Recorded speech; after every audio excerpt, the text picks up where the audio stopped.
Alice Guo confirmed Chinese na. Hindi pa po ako noon. Lumaki po ako, may nakikita po ako mga kasama po naging naging partner po ng tatay ko po. At lumaki po ako sa farm. Isa na rin po yung na-mention ko po nung nakaraan po na Senate hearing, si Teacher Rubilin po, nakasama ko rin po siya. Sa lahat po ng aligasyon, ang pinakamasakit po sa akin ay tinatawag po akong spy. Hindi po ako spy. Ako po ay isang Filipino. Mahal ko po ang sarili ko pong bansa.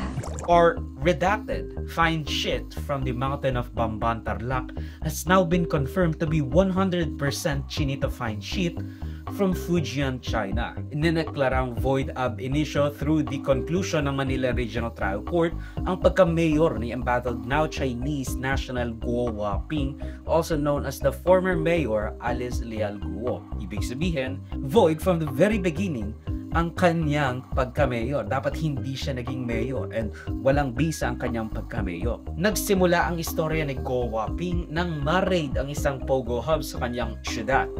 Get this, sa likod ng Municipal City Hall ni Guo Huaping.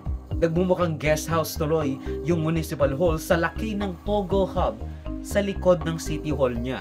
Ang mas malapit na dito, bandang mga pogo sa Tarlac. Will you be in support of any ban on pogos dito po sa Tarlac? Meron kami talaga.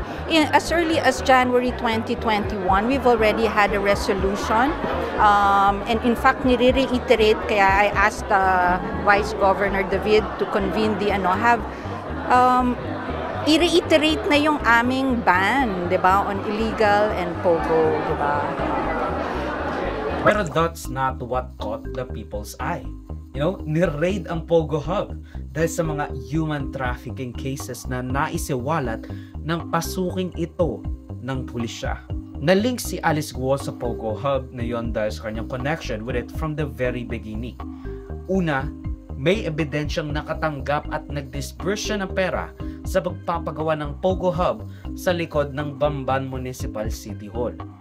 Pangalawa, tinulungan niya ang Hongsheng Gaming